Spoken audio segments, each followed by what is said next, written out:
The following podcast is scheduled for one fall. Introducing first, the ace that runs the place, Sam Tate. And his tag team partner, Rob is Warren.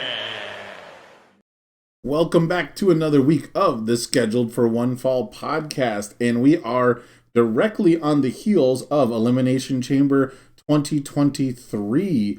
I am, of course, joined here with my friend Warren. Warren, how you feeling this weekend, my dude? Wowie woo-wah. That was an incredible show. Elimination Chambers was fantastic. Not every prediction I prayed for came true, but the quality coming out of the show has us primed for a great WrestleMania season. Let's get it. Let's break it all down for our fans, shall we, Sam? Yeah, I think this episode, it's going to be focused pretty much just on the Elimination Chamber. And then next week, we're going to do a bunch of catch-up stuff because there are other storylines that I want to talk about, other events happening in the wrestling world. Mercedes Moné winning the IWGP Women's Championship has been a pretty big deal for, wrestling outside of WWE. And while that is the focal point of a lot of our content so far, I do want to do our due diligence to other companies out there. Mm-hmm. Yes, absolutely. We wanted to start this project so we could expose ourselves to other wrestling companies, and IWGP and New Japan are putting together some pretty historic wrestling over there. And who wouldn't want to see, the former Sasha Banks and Kairi Sane go toe-to-toe for that women's title? I hear somebody went through a table, so I bet that match had a lot more intensity to it than people might have expected, which is exciting. I mean, that's all historic over in Japan, so I look forward to when we can really delve into that deeper as well. Yeah, girls get it done, and that was the first match for the Elimination Chamber, the Women's Elimination Chamber match. But before we get started, I do got to do the little bit of shilling and a little bit of trivia. So if you guys are enjoying the podcast, give us a like down below, comment on your favorite parts, answer the trivia question in the comments, and subscribe so that you know when new episodes hit YouTube.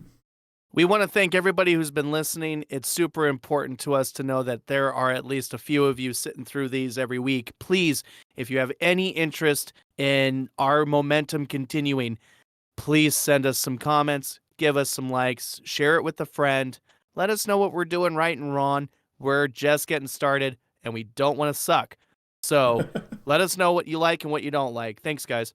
And most importantly, give us recommendations. Tell us what wrestling we're missing out on. Tell us the wrestling that we're not talking about that maybe we should be talking about, right? Oh, for sure. It's so important for us to know that we're giving everybody who deserves to be seen in the wrestling world our attention and time because, man, I was so focused in on this Elimination Chamber premium live event last night. I you didn't can say have pay-per-view. This is a safe space. Thanks, man. I don't want them to come after me. But the show was just really strong, top to bottom, from presentation to in-ring work to storyline developments. There were very few moments that I felt like I was losing my attention, and I felt like every single performer really went out there and gave themselves up to the audience. And God, can we take a second to thank Montreal? What a phenomenal audience they were. They were so entertaining in and of themselves, right? I'm getting chills thinking about their interactivity with the evening's performances, man. Just incredible. Yeah, it was a great show. It was a very nice show. We're going to break that all down in just a moment. But before we do that, I do want to ask everyone a little trivia question, because if I don't do it now, I will forget. Yeah. Are you ready, Warren? Oh, dude, I'm so ready. All right. So, which WWE Hall of Famer made an appearance in the 1990 movie Problem Child? This might not be the hardest trivia question for a lot of people out there, but we might have some viewers who weren't alive when this movie was out, including myself. 1990. I was but 2 years old, and I've not seen the film Problem Child. I'm trying to think of what kind of a WWE Hall of Famer might be an outside pick worthy enough of your selection for this question, Ooh. but also would, be a friggin' Hall of Famer. So I don't know why per se I'm going to go with this, but for some reason I feel like the correct answer is Vader. Ooh, okay. Okay. I mean, right era, I suppose, but not a correct answer. The correct answer is Carrie Von Erich. Oh man. You know, Carrie Von The- Erich. I knew this trivia question before I knew who Carrie Von Erich ever was. This is I forget exactly what we were doing. We were doing some kind of wrestling trivia with my friends who watched pro wrestling with me at the time in like 2002, 2003. And I had like heard of the Von Erichs, but didn't like do any research on the internet or anything at this point to know anything about it. But this was a game losing trivia question for me, so the answer's been burned into my mind for like 20 years now. that explains a lot, like why it got the nod tonight. I didn't get to watch a lot of the Van Erich stuff. Not Vaughn, excuse me, everybody. No, that's The good. If you mess up, that's comments. People will correct you in the comments. That's engagement. It's Van Erich, you bitch. It's for the content, for the algorithm. Cool. Well, algorize this. What the hell does that mean? My biggest exposure to the Von Erichs was the Legends of Wrestling series, if that's pathetic enough, where they had like the whole Von Erich family in that sucker for the first two iterations at least. And, I did my homework and quickly realized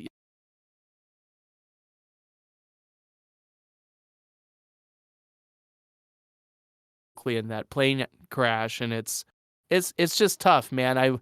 It's funny when you go to Google Kerry, Kerry, Von Erich completes my Google search like first, which really goes to say how prolific. Oh, there it is. Ding. Hopefully I'll have a different, cheat word this week, but the Von Erichs, like, it's just a huge tragedy, man. But their legacy is still so ingrained in wrestling, especially down in Texas, of course, where they're from. So nice to hear them be brought up in trivia here in 2023, right after Elimination Chamber. Good choice, man. That was fun. Yeah, I thought it was pretty good. It's a little bit of a pop culture kind of a thing. The But hell let's is talk. Problem Child about, though? Oh, I have no clue. I've never seen it. Okay, there you go. It's all about the trauma of losing for Sam. You can't ever lose. By the way, one of our good friends, who would be excited to rejoin us in a wrestling game if we were ever to like get one of the new WWE 2K23 that's just coming up in March. He was like, "Oh man, it'd be really fun to make content, but Sam's character cannot be OP this time." What?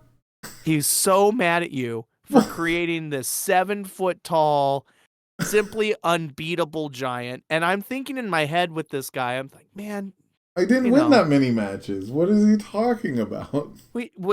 he just refused to wrestle your guy. And that's because your guy was really hard to beat. And I'm thinking in my head, though, Sam, I mean, guys, Sam Tate is a 6.5 foot tall, got 20 pounds on most people kind of person. And I wouldn't want to fuck with you in real life, my friend. So I don't know. I think this guy's just jealous because real life Sam Tate could kick his ass too. Oh, okay. That was a tangent. Just for a second. I want to make wrestling video game content. If you guys want to see us, I have no clue where you're going with that. if you guys want to see us get WWE 2K23 on one of the next gen consoles, because that's what I want to spend my money on next. If you want to see us make some video games, some storylines, some wrestling, fantasy booking brought to life and play through those storylines, please hammer that like button and let us know in the comments, because that'd be such a fun place for this channel to end up. All right, man, I'll stop. Take it away. You have to do it because you want to at this point. We're far from doing it, from buying the game just for the content. We got to do it because we want to. Who the hell doesn't want to create their own epic storylines based off of all of these fantastic creator wrestlers that the community puts out, paying tribute to old names, but also reinventing our own path to WrestleMania would be so much fun. So Anyway, let us Oh, know I if know you what would his like to. issue was. I remember now, because I remember your old roommate Carlos used to have the really fucking annoying creator wrestler where all of his moves took like 18 seconds to complete. So that way he could lock you in an animation because we did tag matches. And he could lock you in like his finisher was just him ducking punches for 10 Oh, full yeah. seconds so they could get a pinfall.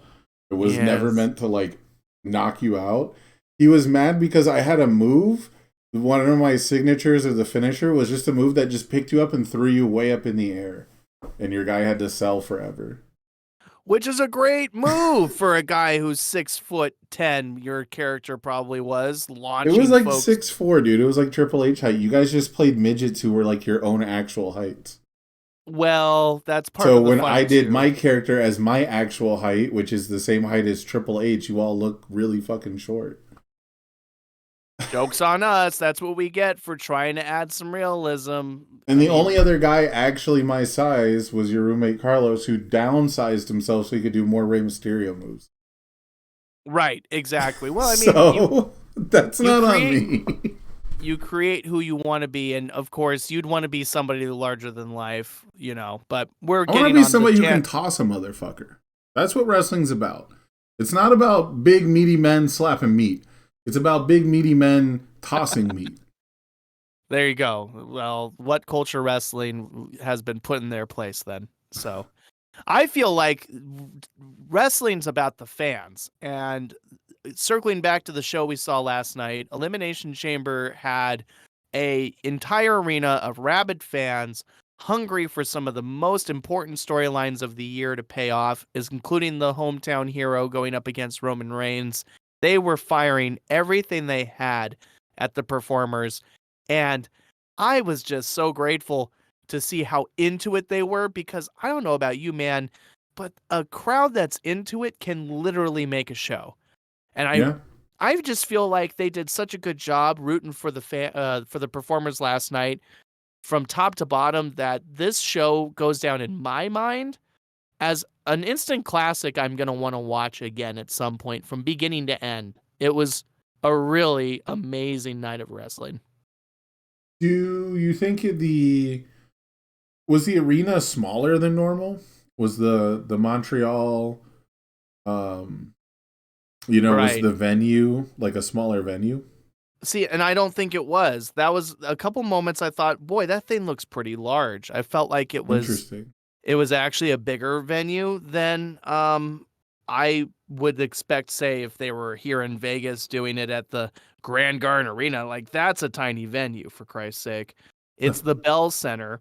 The Bell Center in Montreal can house 21,000 people. So it's decently sized.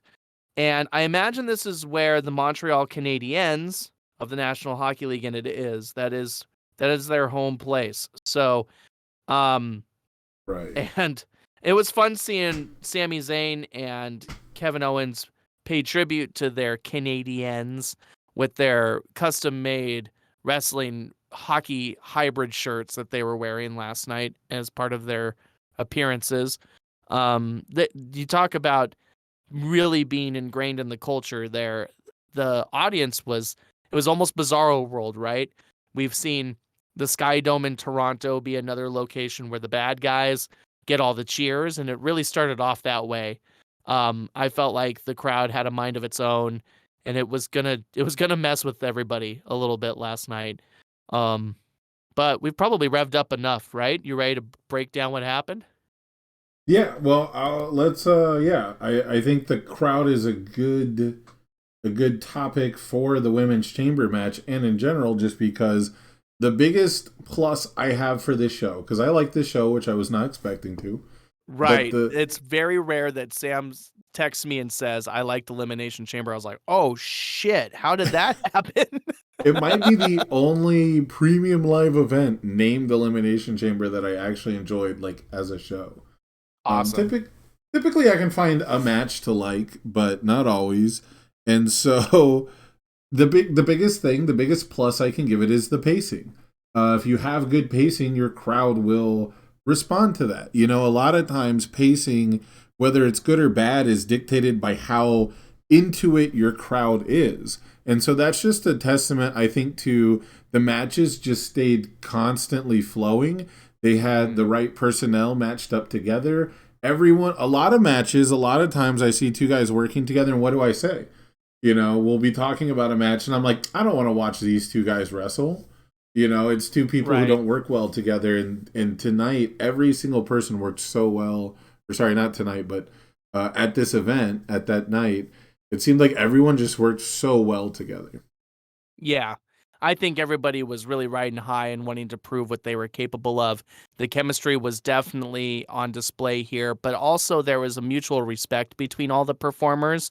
And they did put the crowd first in a couple real key situations that I know might split our opinions of the night together. Yeah.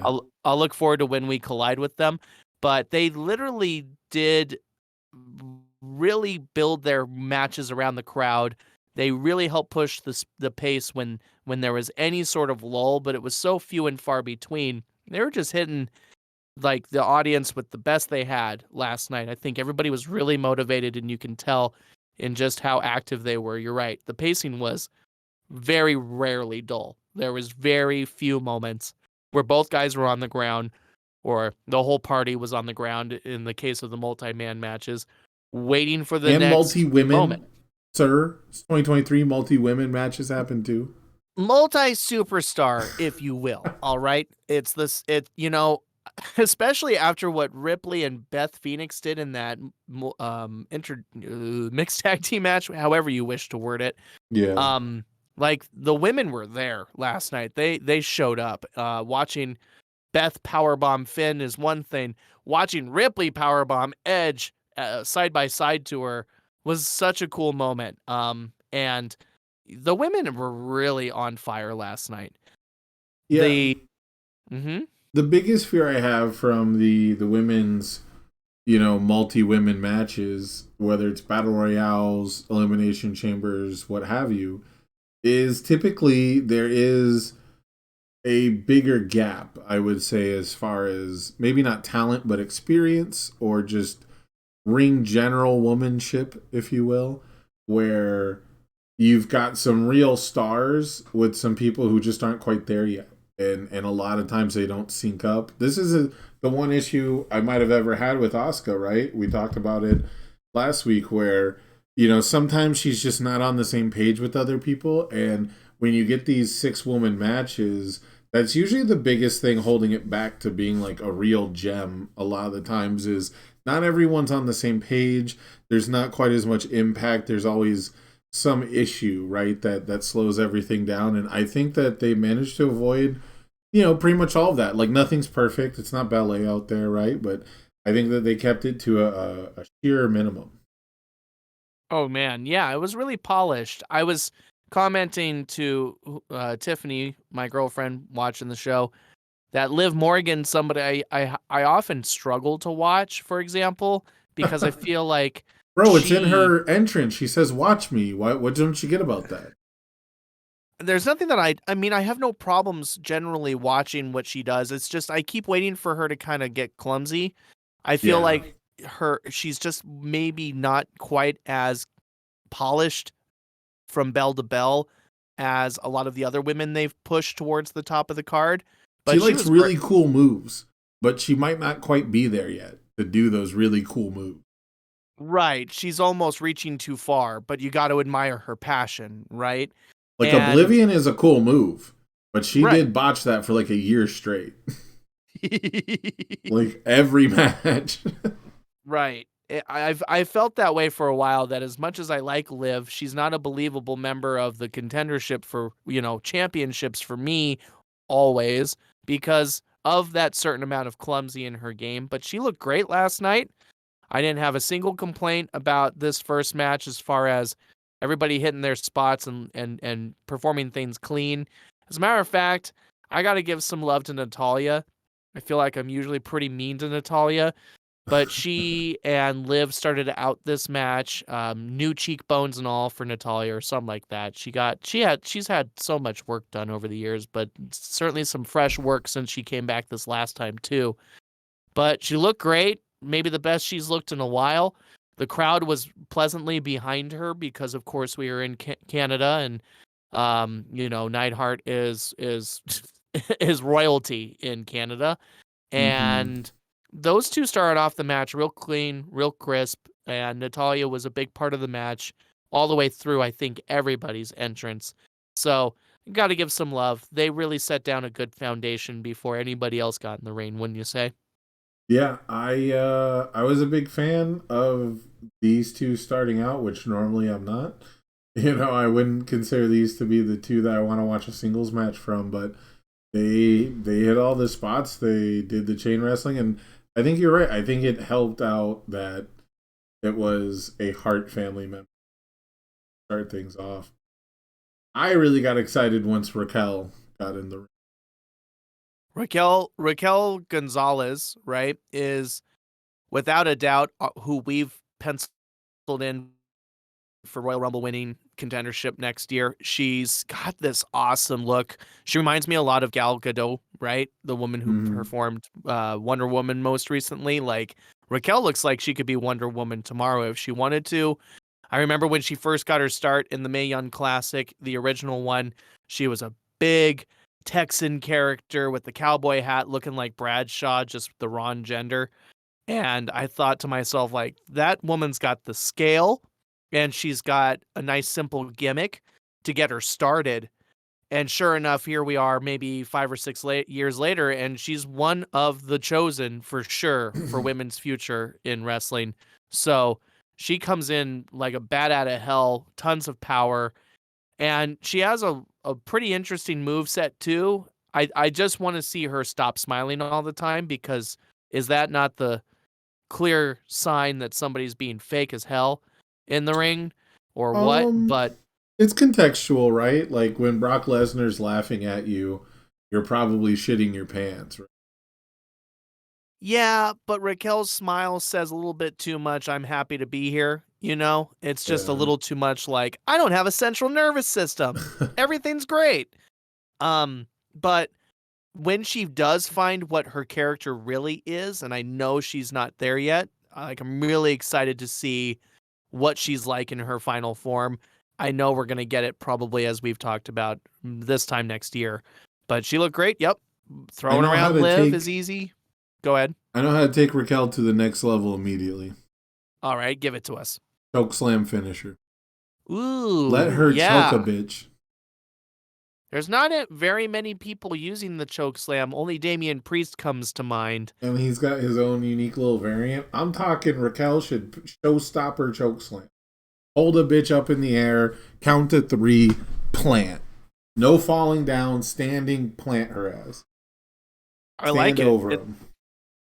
It's a strong choice. I mean, her current finish feels like something somebody's done all the time. I can't even help me, actually, if you can recall what it is. I've seen her win with multiple moves. I don't think I've ever actually seen her win with her finisher. A really good point. So, yeah, Like another symptom of... I've seen her win with a couple different moves, and they're always like based on the specific match. They also changed it. It used to be a power bomb, I thought. Oh, it's the Tejana bomb, right? The Tejana bomb. It actually is kind of like a chokeslam power bomb, I guess. She did do it in the match. So what's got her pegged for future stardom in your mind? I'm kind of surprised for you, because she can still be considered quite bland these days if you really want to be picky, and you tend to like to be picky. Well, it's kind of funny. It's actually the Tejana bomb. I was going to say she did the spot where she did like a standing one-armed carry, and then she just planted bitch. And like the only issue for me is that it looks too much like a move where the other person is helping out. It's like, I'm not a huge fan of like the one-armed pick-up power bomb kind of a thing. For some reason, it's just not a power bomb, even though it should be theoretically more impressive, right? Like, there's just some times where you add something to a classic move and it just kind of takes away from it, like the Damian Priest doing basically like a sit out or a Claymore style choke slam is really cool, but I don't think it looks better than just planting something. Interesting. Just standing and choking them. As a power performer, somebody in touch with their own overpowering strength, you might feel that way. I like, the finesse of certain moves, like the one you just described that Priest does, or Yeah. the side effect, Matt Hardy's version, of almost the similar thing. I like that he kicks his legs out and back bumps for that. I You're a mean, Claymore fan, right? you said parkour. No, I said Claymore. You're a Claymore fan. Oh, I mean, I like the move. Yes, I do like the Claymore. So I guess we'll just leave it there. That's my Yeah. answer. Well, it's just, it is, I don't know. It's the kind of thing where, like, theoretically, doing a one-armed power bomb should be cooler than doing, like, a regular power bomb, but I don't know. It's the kind of thing where, like, even in MMA, where guys do that kind of a stuff, like, they get slammed because they're trying to hold on to, like, an armbar, like, not give up position, you know? Right. And in wrestling, it's very hard to, like, convey that, I guess, and or at least times when it happens, it's just, it's just super cooperative. I don't know. It looks very cooperative, but it looked tight as fuck when she did it. The Tejana bomb does look tight as fuck. So I don't know. And we will never know until we know. So But yeah, our I think fourth just entrant, I like Nikki Cross, man. Tiffany was asking me why. Why am I so enamored by Nikki Cross? And when she first debuted in NXT, sans all gimmick, she did like the AJ Lee debut where like they wear the most ridiculously generic clothes and come out to the most ridiculously generic music and they're just smiling the whole time, the happy to be there approach. Nikki She's just Cross had socially awkward. It's awfully awkward, right? You could just tell they're just, a blank slate and they're just trying to get some ring work done. Well, here was Nikki Cross being that girl next door, totally plain character, Tegan Knox every day kind of thing. And then you fast forward a few weeks and she's part of Sanity and she's doing the crazy faces and big smiles and unbelievable energy put behind this character. And I was just sold from the moment I saw her pull that because I was thinking, man, she is overworking herself phenomenally to express this character. And I've just been a mark for her ever since. I love that she's back doing Nikki Cross. Nikki ASH was a total waste of time. I'm I was really excited to see her in this Elimination Chamber match. So her elimination relatively quickly into the match before everybody had made it in, when Raquel Rodriguez slammed her through the pod, and you almost look like Nikki hits her head on one of the steel posts Yeah. to give up that pin. Like, only that spot made it. Gosh, I'm sorry, guys. I'm having the hiccups. Only that spot would justify her going out that quick, because what else are you going to do in the chamber, right? It's one of those gimmick moments from the match that you have to respect. Like in the Hell in a Cell, if you get choke slammed through the cell ceiling, that's pin that. That's it. You've used the gimmick to the maximum extent, right? Pin that, it's over, that person's gone. I feel like that's the only way you can really get eliminated on a freebie in the chamber is if you're getting slammed through the pod. So, her moment jumping off the pod was really cool. That's really all she got to do. I'm still waiting for Nikki Cross to get a nice long epic match so that we know that she's not going to be treated like, proverbial Bantha Poodoo for the rest of her career. Yeah, I can't say I've ever been the highest on Nikki Cross, but she seems fine. She's got her own little niche for the most part. Kind of weird that they chose Alexa Bliss to do the weird, creepy, what's the word? Like, not extraterrestrial. Help me out. Supernatural. Supernatural. Yeah, like the supernatural bit over her, but she always brings it. She's always got energy, like you said. She's always her energy is just next level. If you guys don't understand how much energy it takes to do that character, just know, like, I've been on stage for a long time. I think 5 minutes of trying to do what Nikki Cross brings to her character Oh, would take me out for a week. yeah. Like, I it's just amazing stuff. yeah, I'm exhausted watching her. Right, right. And it should be, you should feel like, God, just get away from me. And I think, I don't know, man. I'm just glad she's being treated in that role again. And I hope she still has some great days ahead of her because we've seen it before. She can go. She can absolutely go. She had a great street fight with Asuka in NXT. That's probably still the best match she's had in the WWE umbrella. So there's no harm in going out and finding that version of her. I'm sure she'll get some chances down the line. But Yeah, another character who's getting a lot of chances is Carmella, who entered second to last in this one, and she's been rekindling the old Princess of Staten Island character. Are you happy to see that back? not really. Okay. It's better than what she was doing. I'm glad Right. she's wearing pants again. Sure. I You mean, as know, beautiful as she is, I mean, part of the gimmick, part of the problem of her previous gimmick was that it enticed these horrible situations that were kind of part of her life. And I'm glad that she's doing a character she's more comfortable with right now. And going back to the Jersey version of herself, she just likes it. You could tell she's having fun, and she could still rope in that opportunistic version of her character as part of that. And they gave her a lot of like moments for this, right? She was the one taking advantage of other characters' decisions in this match. She got to be second to last into the ring and also in the match. So, does WWE still see a long-term future with Carmella near the top of the women's card? And what would you feel if that was the case? yeah, she's not the worst performer, and she doesn't have terrible mic skills. I just don't think that she's ever connected with like the wrestling fans.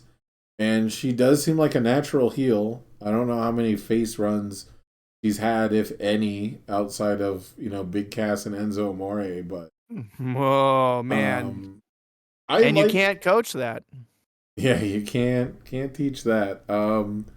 I think that I think she's great as part of a piece, like as part of a stable, if you will, And we've seen like the resurgence, like AEW kind of overdoes it, but we've seen kind of the resurgence of stables within WWE, And if we're going towards a world where everybody on the roster needs to have like the ability to feud with or at least defend themselves from the Judgment Day at any given moment, like that could be really cool. That could be kind of like the gang wars of the Attitude Era, where where wrestlers were like, I just need someone to watch my back at worst. There's all these different Right. factions and stables, whatever you want to call them, together, right? Mhm. And if it's like Judgment Day and Bullet Club or I guess they're the OG Club. Um, but Right. yeah, like Judgment Day, OG Club, and then you had Carmella and her two droogs, and you had probably someone you could probably move up. Who are the pretty boys in NXT Oh, not a fashion? bad choice. Pretty deadly. Yeah. Yeah, have you brought up like a pretty deadly kind of a thing?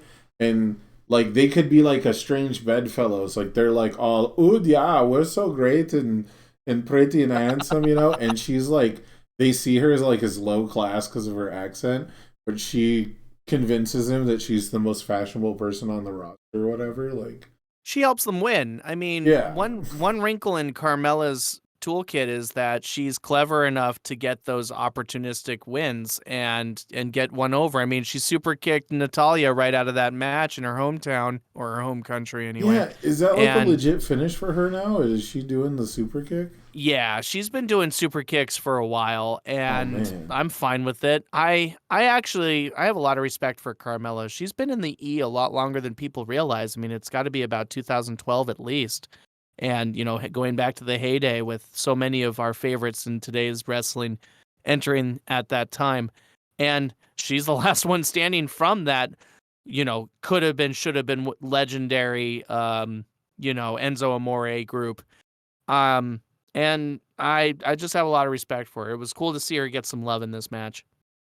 Yeah, even going back just real quick, we did that whole segment about like pairing Asuka up with a faction. Right. Now we're talking about pairing Carmella up with a faction. It's just people want relationships. People want people like New Day work so good together, and the fact that like they created their own brand that you can associate them with so many different things, pancakes, cereal, technically even ice cream bars, unicorns, like all kinds of stuff. Is just like that's how you make stars, right? Like that's how you make yourself. We could totally do a 2-hour rant on the relationships in wrestling and how important they are for helping fans to appreciate and understand the true validity to the conflicts within these characters. I mean, you talk about the Brothers of Destruction, you talk about the Triple H and Shawn Michaels saga, you talk about Sami Zayn and Kevin Owens, or Sami Zayn and the Bloodline, the relationships there. You talk about the Usos and their actual brotherhood. Go ahead. We got the Mega Powers. Of all, I mean, yeah, you want to talk about the love of Miss Elizabeth and Randy Savage causing this huge lightning strike between Randy and the great Hulk Hogan. I mean, of course, like the relationships are everything. And if you have a storyline without them, then they can be quite forgettable. So, yeah, we could talk about that all day. Yeah, but going back to this was supposed to be the Asuka transition. Asuka came in last. Basically got to clean house, right? She came in last. It came down to the final two. I think more multi-person matches should kind of end up that way. Like they should be slanted towards that because statistically that's just how it would be in an actual sport, So it was actually kind of nice to see that the final two were relatively fresh and had some time to themselves. That's true. No, I was trying to decide if I really appreciated that or not because I don't know. I felt like Carmella got the easy way out in a bit of a way, and that's part of her character, being opportunistic and hiding from everybody, and doing and the lucky to be born better. White privilege. Better. Sure. I don't know. I do feel like from the Royal Rumble, for example, with Cody coming out 30th and winning the thing, to almost the exact opposite extreme with Ripley coming out first and winning the whole thing. Like, I don't know. I feel like WWE's really doing this whole, if you're first, you could be last, or if you're last, you could be last, and no real extreme in the middle, if that makes sense. The opposite of the extremes. It's just I don't know. As far as placement within the match, I do want to warn against always giving the last couple folks or the first couple folks all the love. I don't know. I feel like it's a bit of a pattern right now for me as somebody who pays attention to those decisions a lot. But maybe when we break down the men's match, I'll be reminded that Austin Theory came out third after the first two, right? He came out first, in other words, of the pods, and then went on to blah, blah, blah, blah, blah. So I'm spoiling alerting. But anyway, dead point. Asuka looked great. Her presentation when she comes out and she's flapping towards the camera with this Oni mask on gets me going from the television screen alone. That's such a cool new addition to her presentation. I love the music that she uses now is very, very, very similar to the one that she had for so long. So it's not a huge change of how we should look at her. It's not like a total repackaging, but there's enough subtle and not so subtle changes to the presentation of the character that really have her feeling like she's in her final form, right? No longer is she the Empress of Tomorrow. She's just the Empress. And she was reliably fantastic in the Elimination Chamber. She is so poised to get there at WrestleMania with Bianca Belair, and the two of them could easily steal the show.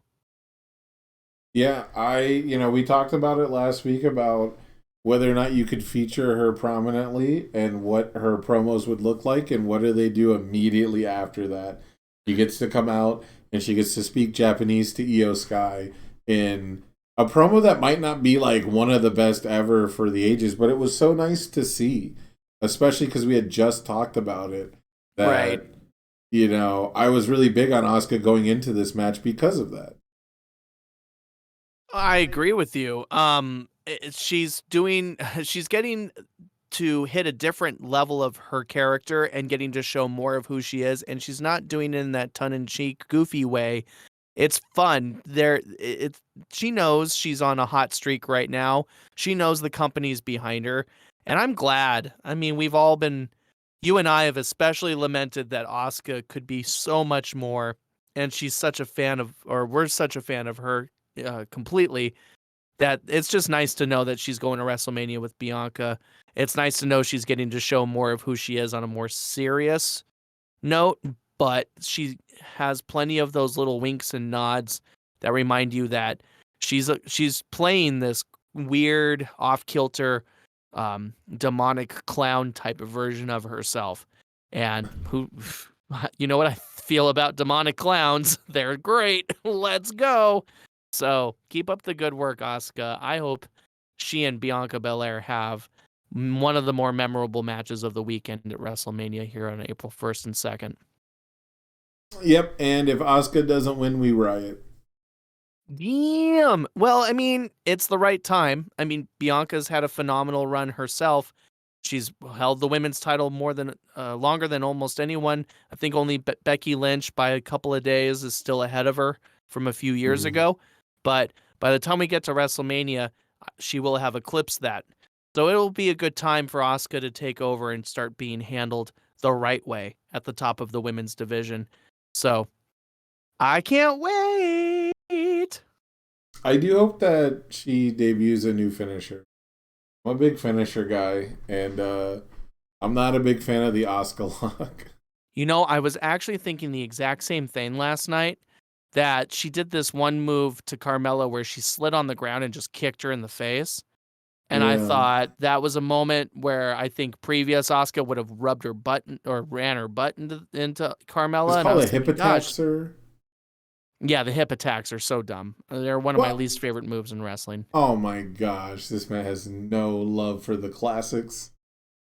Oh, I know. I mean, some of them yes, some of them no. I'm not saying Asuka performs the move bad. I'm just saying I don't like the move as a whole. So There's put me on a spike. I don't care. there's only one reason I like the hip attack, and it's a Street Fighter character. So if it had to go, it's not the worst reason to keep it. Is that E Honda who does that? No, Rainbow Mika. Sorry, bud. I don't even know who that is. So we should just No, move forward. How do you not know the pro wrestling Street Fighter character who actually looks like a pro wrestler? Because I struggle to get into. I mean, I love vintage Street Fighter. You know. She's in Alpha. She's in Street Fighter Alpha. Oh my God, this is not a Street Fighter Alpha channel. So can we channel I'm our just ass to saying. the next match? I've showed you Rainbow Mika matches. I know I have, but either way, she literally does. She has a move where she does an Irish whip, and if you hit the edge of the stage, you fucking bounce back, and she gets to do pro wrestling moves. She's by far the best Street Fighter character of all time. Wow, now that makes me want to pay attention because, I mean, nobody's better than Dhalsim, with all due respect. Bruh, she does a giant swing. She does a military press, and her finishing move, her super art has her tag and her tag team partner. She cheats, by the way. Her tag team partner will hit you with a fucking steel chair. Of course. Her super art is she tags in her tag team partner, and they both do a hip attack and crush your head between their butts. It is the greatest character ever made. Well, see, that sounds like an effective use of the hip attack. I mean, two tailbones on either side of your temples would definitely cause a concussion. So I'm down for that. Just the one woman running your butt into somebody just feels gimmicky to me. And same with guys. I mean, the only reason why I enjoyed it coming out of especially Rikishi was just the fact that look at how big the guy is. And anyway, you probably saw that coming. So anyway, are you ready? There's a big matchup coming after that with Lesnar and Lashley. This was supposed to be coming to a head. When I think hip attack, I definitely think Brock Lesnar. I just want to move on because hip attacks, I mean, they're aight at best. Asuka's better than a hip attack is what I firmly believe.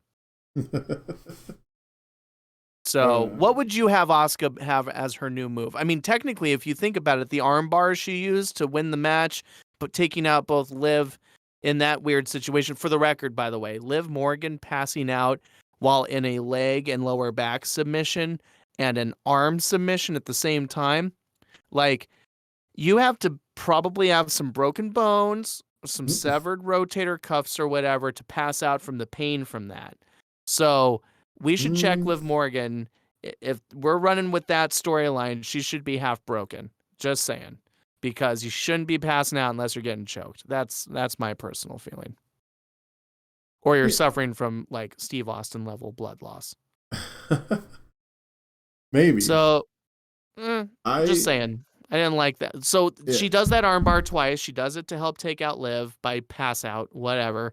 And then she does it to Carmella to get her to tap. I mean, is that not her new move? I mean, they did also call the Asuka lock at different times, and they did have some rolling around kind of stuff. If they switched it to that armbar, it wouldn't be the worst thing. But I mean, I feel like every female wrestler does a fucking armbar. Right, Asuka of course. Because Asuka did it. Ronda Rousey did it. The disarmer for Becky Lynch. Yep. What is it? Someone else used to do it. Someone else was doing... There's a young lady in AEW named Maxwell Jacob Freeman who's doing the Salt of the Earth armbar. That's hilarious. Yeah, there's a couple. There's a couple other times where women had like full on armbar finish. I honestly think Asuka can finish matches with that octopus stretch. Like that looked so good. Locked on to Raquel Rodriguez last night. First of all, the octopus is an illegal move. Do it on the rope. Oh, okay. Well, fuck me then. You can't do it as a finish because it's illegal. Well, so there was a point where I thought Asuka was gonna slap on a fucking ankle lock. And I'm like, that's pretty cool. It's not like great for her character, I guess, but like it would have been cool to see that. She has used the ankle lock before. It's not a new wrinkle for her. So, I do feel like with Asuka being who she is, the move that I would like to see her do would be either a striking move, or just like. I mean, I think that makes the most sense for her when you think a striking move. I was thinking like something like a ripcord. Yeah, like a Rainmaker inspired. Yep. That could be cool. I guess it really just depends on what new wrinkles she wants to add with the new version of Asuka, right? Like we gotta see the character play out a bit more to know what would be a great fit. But like I'm super here for a torture rack style submission. If she could pull that off. I feel ya, but she doesn't strike me as upper strength first, Like, I want something where... I want, like, a finishing move that a dominant superstar would have. Something like Raquel, we talked about, would have the chokeslam because she's tall and strong. Asuka would have something more similar to, like, a spear, like a high impact. We talked about her using Kinshasa with Shinsuke Nakamura as, like, part of her... character's evolution, right? So something like a Kinshasa would be tight. She does the Shining Wizard, right? So that's kind of what you were talking about earlier. She did like that drop down Shining Wizard kind of a move. There's like a running kick to the jaw, like sliding, baseball sliding. Like there's a bunch of stuff that could be really cool. I mean, I would love to see a move that I don't think would get over with a lot of people. But I think it would be really tight is a move like a pop-up, like how Kevin Owens says the pop-up powerbomb, only you just punch them in the stomach. Like as they're coming down, you just reach up and you just punch them in the stomach, but you have to work on it, right? Because the sell job for it has to be perfect because they have to like land almost on their feet You know, it's you ever see the one where they jump off the top rope and someone punches them in the stomach and they like front flip over it? Yeah, a little bit. That Yeah. was a spot that you'd see. It's the kitchen sink cell, right? Where they just Kind of, flip yeah, over the yeah. sucker. It feels very attitudinal era for me. Yeah. So like that kind of stuff to me always kind of ruined it. It was always just a little too obvious that they landed on their feet and then jumped over the guy's fist and Not stuff like a like that. pop-up insecurity kind of thing. Like, what if she Jesus. always caught him, threw him in the air, and then just hit him with some sort of kicking maneuver or pump kick? You know, Yeah. I like her killing people with kicks because she kicks a lot. And she's quite the She also does elbows a lot. That's He true. throws An that elbow back would be fist. cool. Be a nice nod to Kairi Sane too, who she used to be a part of a tag team with. If she were to do Oh, like dude, a top rope finisher? Damn. That would be something sick. I think Asuka's a little too old to introduce that. no, it's true. I believe you. But an elbow like a bullhammer kind of thing. See, the Wade Barrett bullhammer was cool. I liked it Ooh, anyway. I don't know So about giving that it to one. Asuka with an elbow and maybe have it be tribute, like have a little tribute with the Compass Rose on it for Kyrie. That'd be kind of fun, smart, and Mm, up the alley of what I'm thinking would be a cool wrinkle for her. maybe. I don't know. We're at this point, we're just associating her with other Japanese wrestlers just because they're Japanese. Kind of wrong. Wade Barrett was a bare knuckle brawler in the UK, my dude. Well, no, but I'm saying we mentioned Kyrie and I mentioned the Rainmaker and Shinsuke and Okay, so going yeah, through the maybe list. 5 So, out of 6 of them, but that's yeah. fine. Either way, I think I would like to see something other than the Asuka lock. Um, No, I understand. but yeah, I do think a very powerful strike would be cool, but I want something that has like I don't want something that's like quick and like knee slappy. I want something that's like an oof, you know. I want like it knocks the wind out of them. Interesting. I haven't seen like a finisher based around knocking the wind out of somebody outside of your frog splashes and stuff. Like I Um, consider the spear like this, like something where the guy is that's like true. something where the person who takes it is rolling around clutching their stomach. Of course, yeah, but we've got enough people pulling out the spear these days, of course. And I know you're not Yeah. saying the spear should be the one, but No. I always did like the kitchen sink, if I'm being completely fair. People did stop But doing it. I've thought about that recently. Why did everyone stop doing it? I only think guys like Tommaso Ciampa maybe still does one, but it's been a Yeah. while. So it's true. It's not a commonly seen move anymore. Um, but with I don't know. That is a shrewd observation. But I'm just grateful to see Asuka being as dominant as she has been and being treated like a force to be reckoned with and somebody who is now poised for a WrestleMania main event quality matchup with Bianca Belair, who's been absolutely fantastic as champion and difficult to root against. But with Asuka across from her, man, this one is going to be really good, and it's hard not to be excited for Asuka again. Yeah, absolutely. Something I was not excited for, but did surprise me was the Lesnar versus Lashley match. I was actually probably going to skip this match, to be honest. I was going to, one of the biggest things for me is I have to wait until the pay per view is basically over so I can just skip around instead of sitting through all the commercials and crap because there's still Sure. like a ton of bloat on the show. So like as far as matches and pacing goes, really good stuff. And for people who are there like in the arena who can't just pause it like me, got to go to the bathroom, get snacks, whatever. Probably Right. some cheap beer in Canada helped out a lot with the crowd. Um, you Cheap know, beer helps with a lot of crowds. yeah. So that kind of stuff probably was it was good to see that didn't ruin the pacing, but this match was everything it really should have been, and I'm so happy that I didn't have to sit through a fucking 15-minute Lesnar match.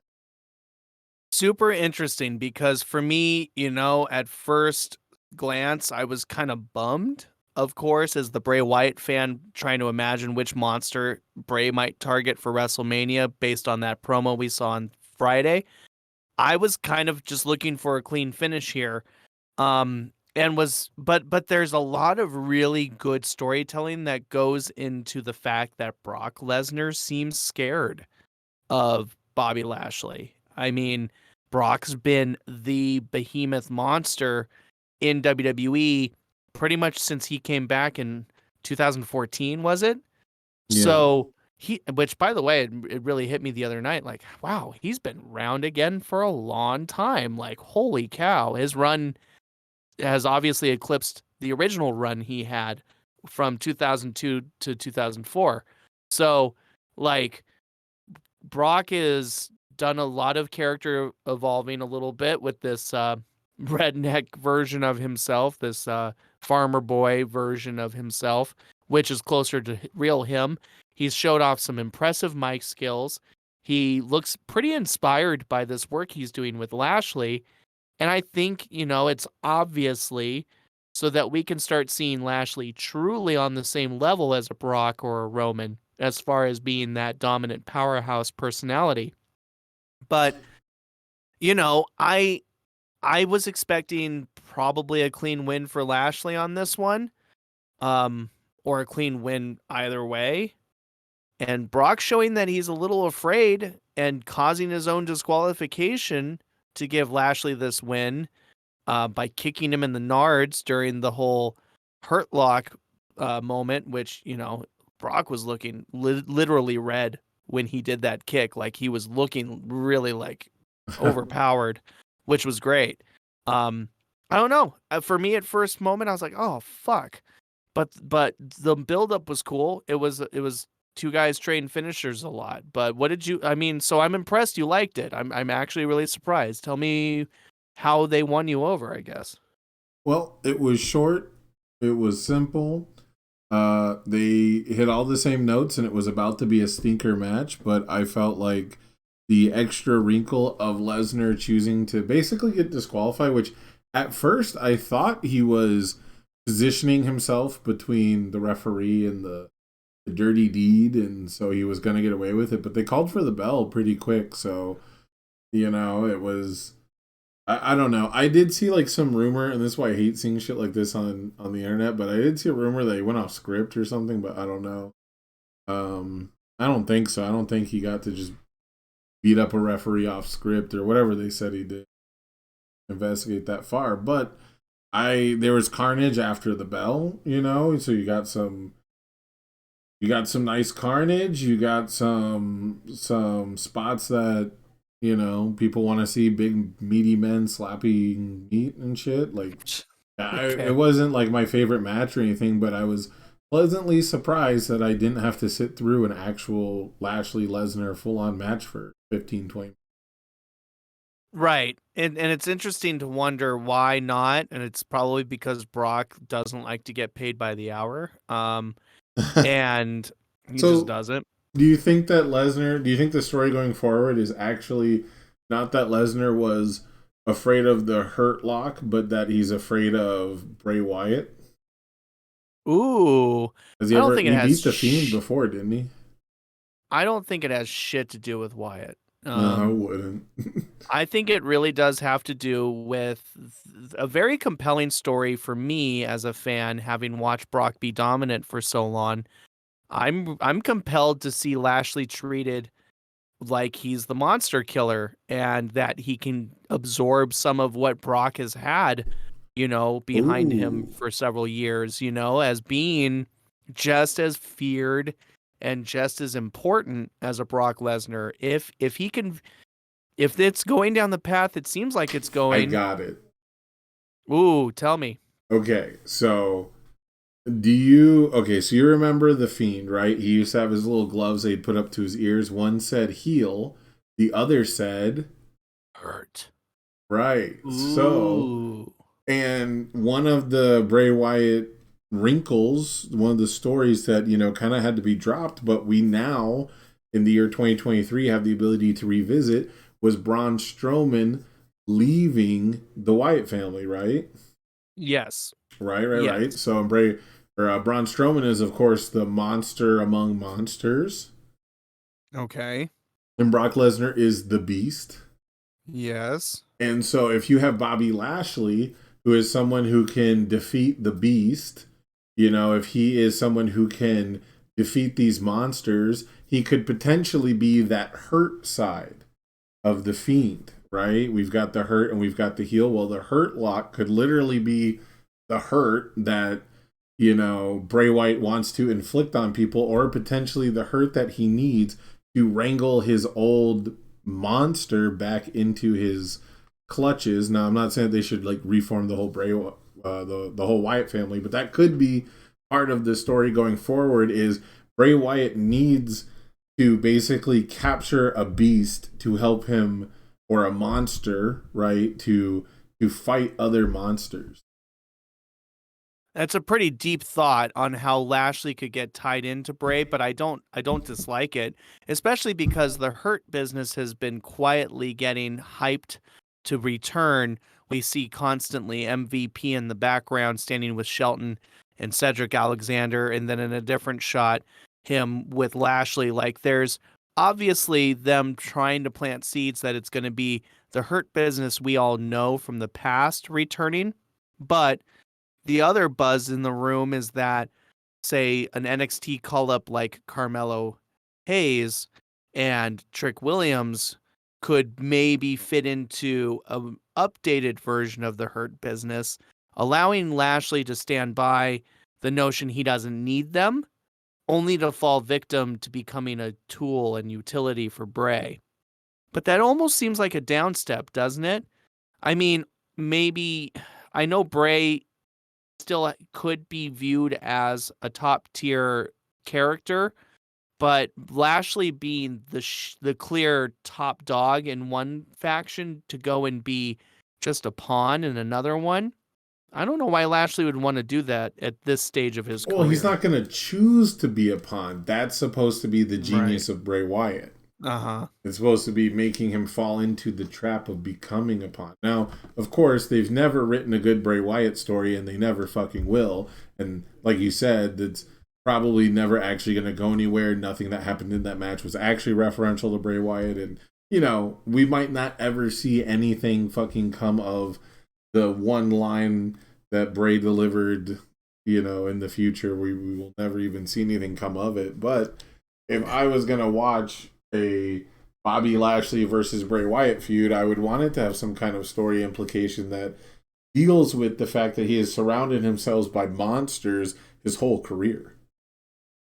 It's not a terrible place to take it. I am really hopeful, if I'm being honest with you, that they just let Bray fade out of this one and we get a big blow-off match, like a last man standing match between Brock and Lashley at WrestleMania, and then maybe Bray fucks around at that. But no, man, they really do need to end this. I'm more compelled to see Lashley get a rub from beating Lesnar in a gimmick match, like a last man standing match at this point. Keep Bray out of it. He doesn't need to be there, especially after the outcome last night. Going forward, Lashley should refuse to ever have a rematch with Brock Lesnar ever again and say, I beat you already. I don't need to beat you again. And he just doesn't rematch him ever again. Except Brock will I think Brock will come for him. The way that Shawn Michaels really wanted to find a way to get a rematch with Undertaker in what would be his final match of his career. I think Brock is not here much longer. If I'm being candid with you, he has no reason to, outside of the fact that he seems to be enjoying his current role and the current version of himself he's getting to portray. But he doesn't need to be here much longer. He just needs to give the rub to somebody. And I mean, Lashley has historically needed it for me, despite that big WWE championship win a couple years ago, because there's something about his performance that still seems pretty wooden to me. Like, I hated the contract signing segment with him putting his feet up for like 3 seconds trying to look cool and then realizing it was uncomfortable and, flubbing a couple lines. Like, Lashley's just kind of clumsy at being a sports entertainer. I thought it was actually showing some personality. Like, obviously he's got a long ways to go, but I thought that was progress for him. I'm not saying it. Okay, from It's like 15 years too late, right. Yeah, but I I mean thought it was progress. the right. I get that. I get that it would be progress, but I just don't like listening to people talk when they don't sound like they believe what they're saying, or that they're or when they're doing things Oh. that they don't believe that they're doing. You know what I mean? It's like watching Lashley talk himself up on the microphone to me is like watching Kevin Owens be in a suit. It's just not what we need. It's not what we expect. It's So, what I need. It's why I don't like him. It's because he can't do that. Like, I don't need Bobby Lashley to just be big, dumb, silent meathead who do the power moves. Like, I don't need that ever from any and wrestler. see, I have seen him cut a couple, and I mean this, like a couple really good promos, and I am always rooting for him to get that confidence behind his presentation to like really drive it home for me. And I Hmm. think beating Lesnar clean in a match like a last man standing match, or an I quit, something where Brock has to just face the music and bow out. Like, um, I think that is the outcome I want to see for Lashley, and I do want to see it because, he just hasn't hit the tier he is being billed and presented as. I mean, the presentation of his entrance, my guy. I mean, I don't know if I've just been sleeping under a rock, but I've always remembered like the swirling frickin' vortex with his, outstretched arms coming at you. But I hadn't seen like the super dark, slow beginning where they're like going from base to head, showing him off like he's a superhero, or, glorious Bobby Roode days. There's just so much presentation behind Lashley right now. And like, I just want to see him live up to that hype, I guess. Well, I mean, I've never been that big on Bobby Lashley, so I don't really know what he needs. Like, if it were up to me, I wouldn't book him. So just You wouldn't book him at all? Lashley wouldn't be on the card in no, important pay-per-views? no. All my wrestlers would be able to do promos. Wow. Okay. It's either that or you'd Well, only ever have a manager talk, which, you're talking about trying to get the Hurt Business back together and that he doesn't need them, but clearly he needs mouthpiece. ooh, that made me just realize, of course, Omos has been hanging out with MVP, and Omos makes him, I think Omos is a more appealing monster to get incorporated by Bray, quite literally, because Omos has none of that talking talent and will not really, I mean, I think he's light years away from proving that he can. Um, he's also somebody who should be doing truly less at all times with his character, which is great for a supernatural role. So, if he's going to become like the giant zombie character for Bray, I like that a lot, and give Lashley back to MVP, who is a Oh, fantastic talker for him. speaking of supernatural, I was lied to about the Judgment Day. I was told that the reason Edge didn't want to continue doing the Judgment Day gimmick was because he resisted the supernatural element, and the Judgment Day has had zero supernatural elements.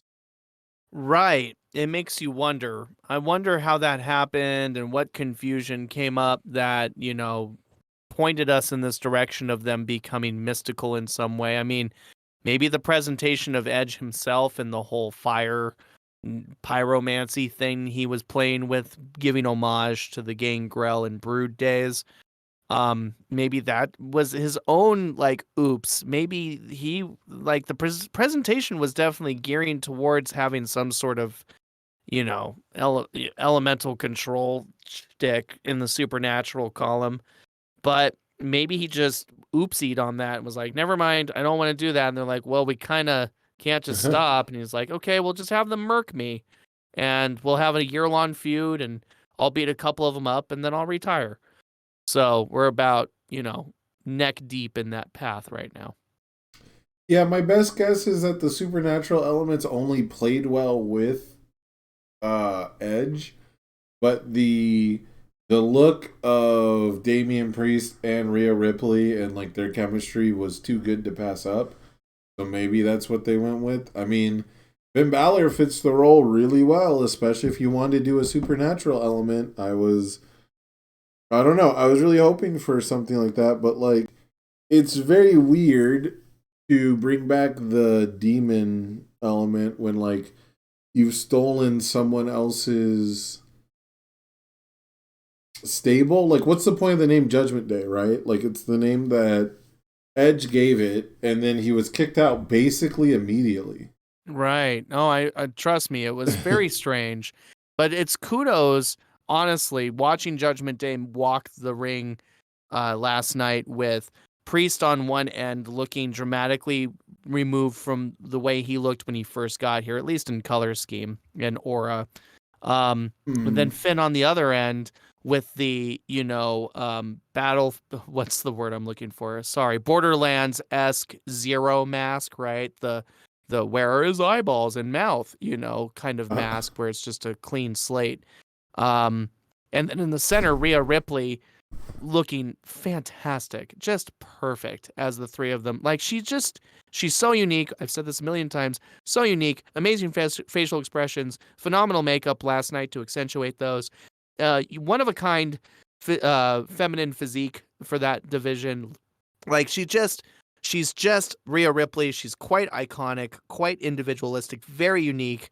Those three walking the ring last night was like, man, they have so absolutely arrived, and they're really in their characters. They're able to do the slow walk and pull it off, which means you've made it. They just look great. They have come such a long way. Judgment Day right now is phenomenally better than what we were, kind of, what's his name? Mr. Burns from Simpsons, right? Like, oh, excellent. Yes, look at them come together. Yes. I'm so excited. Yes. So far away from that version where they're getting molded into, question marks of where they were going to go. Now they're just really arrived. Really great stuff and presentation from them. And I loved the intergender tag team match. You? Yeah, I was a huge fan of this mixed tag. I had some qualms going into it, I mean, you texted me about some mixed tag match nonsense. I don't even remember what it was actually about, but I just remember my only takeaway from it being, nah, only if the men can fight the women, because I'm so tired of one person tagging out and it forces the other person to tag out. Yes. And it's like, okay, so just fucking tag back in. Right. You know what I'm saying? Like if like they always just bring the match to a stop. So like let's say the male wrestler tags out to the female wrestler, right? Then the male wrestler gets backed up to his corner and he's told he has to tag out. And then the two women get back in the ring and they're all the way across the ring from each other as we reestablish that they had to tag out. And it's like you can just turn around and tag the men back in. What I loved is, well, yeah, exactly. I agree that that's a momentum stopper, and fans, I was suggesting that WWE should have mixed tag team championships, because I actually quite liked the tournament they did a couple years ago that paired up such famous duos as like Braun Strowman and Alexa Bliss, and yeah, that one was really funny. Yeah, I think they won, which is why I remember them. Yeah, the smallest wrestler on the roster and the biggest wrestler on the roster. Right, that was part of the fun. You had Becky and Finn, I think, teamed up, the Irish connection, et cetera, et cetera. I like the notion of mixed tag team wrestling getting its own duo of belts, because women should be at this point moving towards being able to beat up guys. There's a handful of them who legitimately can, as we saw. And I did want to say, to the credit of this match, we didn't see any of that slowdown, right? There were no awkward moments. There was maybe the one tag where Rhea and Beth got into the ring together for the first time in their careers. But that was the only momentum-stopping moment, wouldn't you say? I thought the pace was otherwise frenetic for these four. The pace was pretty good. I could say I felt like Beth was showing her age a bit. She was showing some ring rust. But no, I thought Beth looked better last night than she had in her whole career in a single match that I could think of. Like, there's definitely some sloppy moments, and she like missed a cue or two. But she did miss the cue for the kick out. It's true. Edge had to kick out. There's but a couple. She missed a couple. It's just nitpicky, and the only real issue was like I was sitting on the couch watching it, and I was like, "Oh, she's gonna go break up the pin," and then she didn't, and I was like, well, in that split second where she wasn't breaking up the pin, I was like, "Oh, it's over." And then he just kicked out.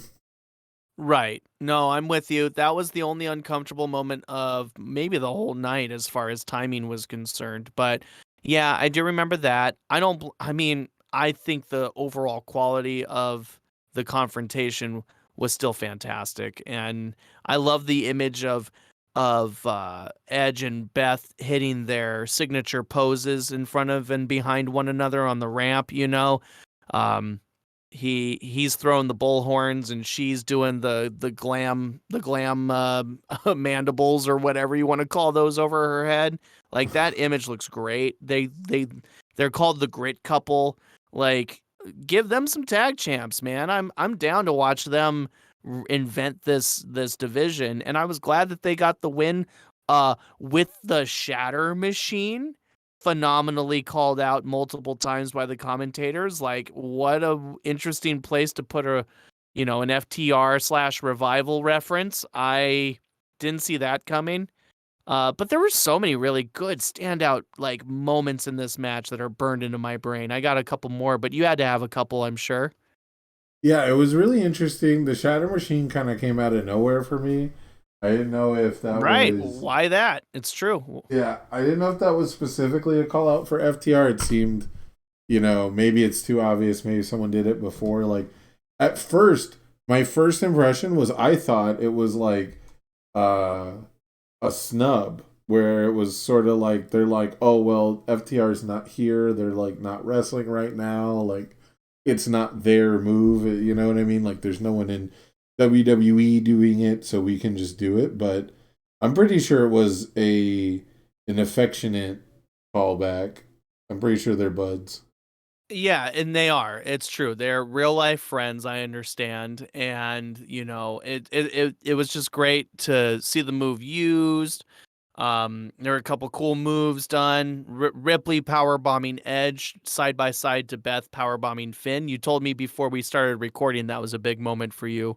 That was definitely the highlight of that match for sure, and that might have actually been the best spot of the night. Ooh, fun. I mean, I would respectfully disagree with some of the Elimination Chamber gimmick moments that we saw, including some really brutal pod breakage. I mean, and a moment to come in the match that we'll talk about next. But for me, even the spot in that match doesn't go to the dual power bombs. It goes to the image of Rhea Ripley getting glam slammed on the outside of the ring, just because of the phenomenal camera work done there and the even better like facial selling from Ripley. I loved her makeup last night, I keep saying, because it really accentuated her facial expressions and the amazing way she uses her eyes in almost every on-screen opportunity. Um, that was just a great look to the way to take her out of the match and bring us to the finish. So I liked it, and I think the right team won, and now Ripley's pathway's clear for her own matchup with Charlotte, which, whew, boy, the women's matches are going to be so good at WrestleMania this year. Yeah, they're shaping up to be better than the men's matches, at least as far as like what I want to see from them. But yeah, I Actually, think that right? this Yeah, match, I think actually, the Judgment Day versus was it the Great Couple? Is that what we're going with? the Grit The Couple. Great Couple, yeah. I think that match, as much as Lesnar and Lashley exceeded my expectations for not putting me through it, I was really happy to sit through the Judgment Day and the Grit Couple. I think that match was exactly how it should have been told. Yeah, Dominic Mysterio got chased off at one point. He managed to cheat like even in front of the referees. It didn't end up like fucking ruining the match and causing like a really stale finish. People were saving each other. They fought from one spot to the next. It all worked. There was, the best angle, the best camera angle I've ever seen for a glam slam in my life. right. Yeah, you get it. I agree, man. Maybe from beginning to end, technically put, it might maybe match of the night in a weird way, in a really weird, surprising way. I really like that match too. So kudos to Judgment Day and the Grit couple for giving us something we didn't know we needed. And it's still so special to get to see Edge wrestle in 2023, man. I hope we all get to take a quick moment every time he comes out, and we remember not to roll our eyes and not to be like, here we go again, because there's no reason for us to be watching Edge in 2023 if you go back a couple years. So it's still so special. So really fun. I enjoyed it. Clap, clap, clap, clap, clap. Okay. Yeah, it was a really big deal that this one went over really well. But the men's chamber match had some pretty good pacing, had some really nice performances by Judgment Day's Damian Priest. Yep. Bronson Reed was impressive. I had gone, who's that? And now I know. So he showed up in a big way. He did arrive. Yeah, but I think the story of this match, or like the most important thing from this match, is Montez Ford. His performance. He was the star of the match. From the commentators basically saying he was going to be, to the action that unfolded, the spot of the night for me in what I'm calling the Montez Ford Spider-Man spot, where he climbs the cage and hangs upside down in exactly Spider-Man pose, looking down on his opponents before falling on all of them in a crossbody like maneuver, popping the crowd incredibly. Yeah, Montez Ford, this was all about him getting to show that he can hang with some of the biggest names and best up-and-coming names. And I actually really loved the pool. The entire pool of performers in this one was absolutely correct. I mean, Seth Rollins was there basically to make sure all the other guys in this ring, who had worked together a lot in NXT, mind you, had that star power to help all of them look good simply by hanging with Seth. Outside of that, Damian Priest needed something to do with everybody else in Judgment Day being preoccupied. And I love his Judgment Day infused entrance that's very reminiscent of who he was when he first got to WWE, but is obviously dripping with vileness. And he looked great. I think Damian Priest, you've mentioned it before, like, he doesn't have a ton of time to be put as a top star. They might want to kind of speed this up. I think he deserves to get some pretty big matches with some pretty big names. He's got such a great move set. He's very athletic. He's a believable striker. There's nothing he can't do. So he even talks pretty well. He's got great presence. So, I mean, they should probably move him up the card soon. I loved Bronson and his involvement. I loved Montez and how he overcame. Johnny Gargano reminded me of NXT Johnny Gargano, who takes a ton of punishment and gives plenty of plucky spots, right? And gets a cool moment here or there. But is otherwise extremely unselfish. Excuse me, everybody. So, yeah, let's take a break. This is a great sign that I'm talking too much. Tell me how the pool performed for you. I thought it was all really good. Again, it's pacing. Pacing was the biggest thing. Gargano and Seth were hamming it up a lot for me in the beginning, but considering they were hamming it up mostly with Austin Theory, like, that's just, what those guys are good for. Like, I think Gargano is one of the corniest fucking wrestlers, so it was pretty fitting for him, because Seth can be pretty corny when he gets free reign to just, go out there and perform. And ham it up, yeah. I did think it was hilarious to me that I watched it a little bit before you, and so I had texted you when I was finished, and you had started texting me throughout the pay-per-view, the premium live event. My bad. And, PLE? yeah, and you were like, man, I really hope Montez Ford isn't hurt. And I was like, damn, dude, they do it for the marks. They're still out there. Like, just cut me some slack, all right? No, I get it. Montez was on. Montez does a little bit of overacting himself, don't we agree? I mean, he must have cross chopped at least 85 times last night. True. Looking like everybody's favorite creator wrestler. Yeah, just throwing the suck it out like 10. You look like X-Pac out there, bro. Just. He looked like Logan Paul with how many finishers he was stealing. I mean, we saw rock bottom. He set up the people's elbow, which was, Bronson Reed interrupted, and which was the right move, by the way. The first time Montez hits a people's elbow, it needs to be in a big, high-profile one-on-one match. Ooh. He hit a spine buster that reminded me more of Batista than The Rock. He hit the frog splash, which of course he's been stealing. But he does it so beautifully. Gotta love his frog splash. Like, Montez looked like he was so inspired, but maybe a little bit too unrestrained. Like, I would have asked him to turn down his goofiness a little bit. So when he gets stomped to lead to his pinfall, he does this really scary looking like convulsion. His body, he seized it all up. He's scrunched up into an L shape, and he didn't move a whole lot until they started to pull in all these other people from the outside. So for a second, man, I'll believe it. I believed it. It's true. He had been doing so much overacting that perhaps I just didn't think that he was still overacting. But hey, kudos to him for making me think for a second that he may have just suffered a pretty crappy concussion out there. But he didn't. It was pretty good stuff. Killing the momentum with the stomp to the outside there was a nice touch. And as soon as he starts waving for people to come in, the referee's waving for people to come help, but he's not throwing up the X. As soon as that happened, I turned around and I was like, oh, someone is gonna come out and fucking help Austin Theory. I wonder who it's gonna be. But I didn't necessarily have Logan Paul on my bingo card, but that was a pretty safe bet.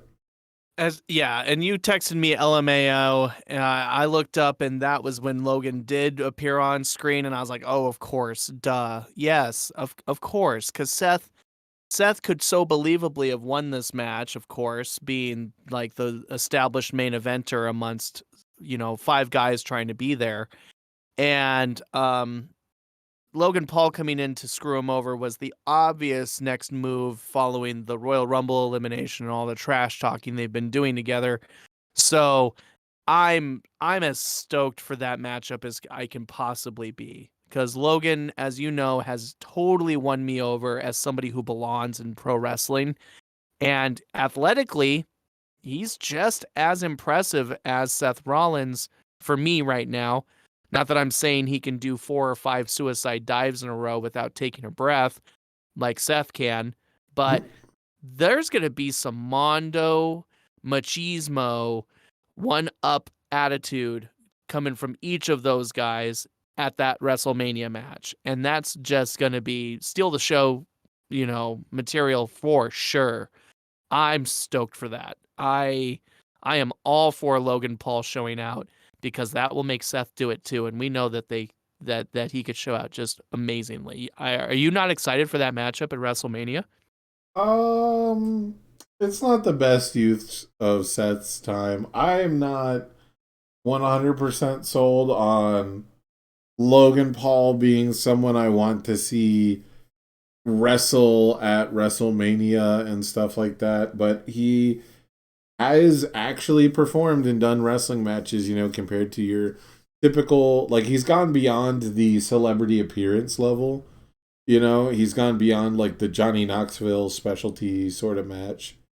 So I mean, like, recognizing that is cool, but I'm not like excited. I'm not like anxious to see where this goes. I imagine all the promos are going to be Seth saying, "I'm a wrestler and you're not."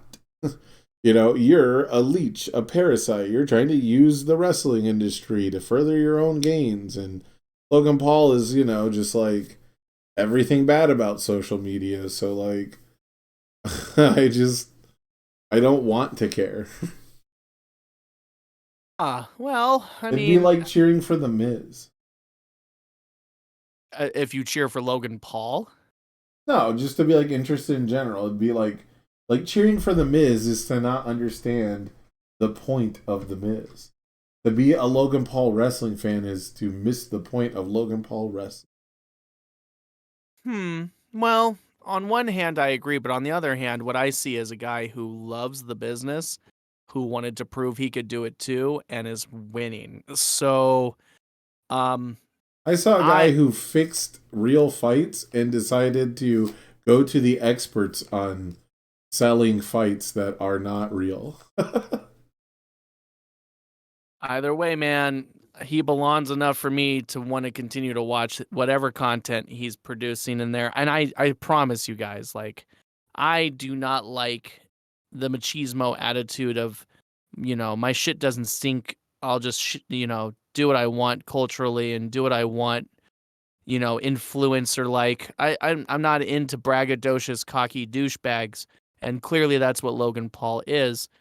But I am into watching someone transcend what they are expected to be and blow away expectations on such a scale as he has. Like, I have to respect it. And I'm down to see if Seth puts him in his place, if he shows some humility. Dude, if Seth gives up the rub and puts him over, seems impossible. Ooh, not It yet. seems impossible. But Not anything yet. can happen. For all we know, Logan could form an alliance with somebody and help beat Seth, and we get, a more in-depth look at who he wishes to be within the world of wrestling, and he starts having people following him around, and I don't know, dude. It's the right thing for pro wrestling for Logan Paul to be there. So it's a very bittersweet but massive, like, highly anticipated match for me.